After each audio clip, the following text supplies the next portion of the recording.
അപ്പോൾ ഞങ്ങളുടെ മൂകാംബിക യാത്രയിലെ രണ്ടാമത്തെ ദിവസമാണ്. അപ്പം നേതൻ രാവിലെ തന്നെ ഞങ്ങളുടെ കൂടെ എണീറ്റിട്ടുണ്ടായിരുന്നു. അവനെ എണീപ്പിക്കേണ്ട ബുദ്ധിമുട്ടൊന്നുമില്ല, കാരണം അവൻ നല്ല ഒരു ഏർലി ബേർഡാണ് ആ കാര്യത്തിൽ. അപ്പോൾ എന്തായാലും ഞങ്ങൾ ഇറങ്ങിയ സമയത്ത് ചെറിയ ഷട്ടിൽ മഴയൊക്കെ ഉണ്ടായിരുന്നു, പിന്നെ അതങ്ങോട്ട് ചോർന്നു കേട്ടോ.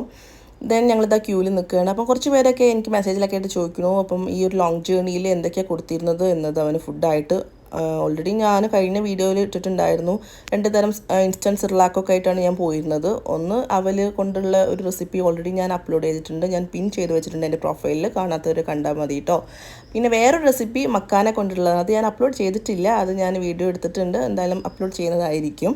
അപ്പോൾ അത് മാത്രമൊന്നുമല്ല ഞാൻ അവന് കൊടുത്തിട്ടുണ്ടായിരുന്നു, കാരണം ആ 2 സിർലാക്ക് കൊണ്ട് മാത്രം അവന് മതിയാവില്ല. അപ്പോൾ ഞാൻ നല്ല പഴുത്ത നേന്ത്രപ്പഴമൊക്കെ ആയിട്ട് പോയിരുന്നത്, അതുപോലെ മാങ്ങ, പിന്നെ വേറെയും കുറച്ച് ഫ്രൂട്ട്സ്, സ്ട്രോബെറി, ബ്ലൂബെറി അങ്ങനത്തെയൊക്കെ ഞാൻ കയ്യിൽ കരുതിയിട്ടുണ്ടായിരുന്നു, കിവി.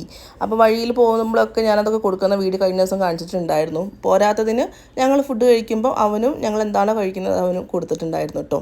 കാരണം ഇപ്പം 12ാം മാസം റണ്ണിങ് ആണ്, അപ്പോൾ പിന്നെ നമ്മൾ കഴിക്കുന്നതൊക്കെ അവന് കൊടുക്കുക ഇനി. അപ്പം ഞാൻ ചോറും അതുപോലെ തന്നെ തൈരില്ലേ, തൈര് എക്സ്ട്രാ അവരുടെ നിന്ന് വാങ്ങിയിട്ട്, ഹോട്ടലിൽ എവിടുന്ന കഴിക്കുന്നത് അവിടുന്ന് വാങ്ങിയിട്ട് അത് കൂട്ടി കൊടുത്തു. അതുപോലെ തന്നെ എരിവില്ലാത്ത കറികളൊക്കെ ഉണ്ടെങ്കിൽ അതൊക്കെ മിക്സ് ചെയ്തിട്ടാണ് കൊടുത്തിരുന്നത്. അതുപോലെ നെയ് റോസ്റ്റ്, ഇഡ്ഡലി അതൊക്കെ കൊടുത്തിട്ടുണ്ടായിരുന്നു കേട്ടോ. അതുപോലെ ഏട്ടൻ പൊങ്കൽ വാങ്ങിയിട്ടുണ്ടായിരുന്നു, ഏട്ടൻ പൊങ്കലിൻ്റെ ആളാണ്, അപ്പം അതും ടേസ്റ്റ് ചെയ്യാൻ കുറച്ച് കൊടുത്തിട്ടുണ്ടായിരുന്നു.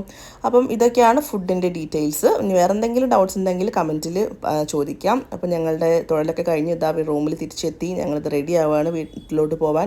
കണ്ടോ 11 മണിക്കൂറാണ് കാണിക്കുന്നത്. പോരുന്ന വഴി അവിടെ തന്നെ ഉള്ള ഒരു ദുർഗാദേവീൻ്റെ അവിടെയും തൊഴുതു കേട്ടോ.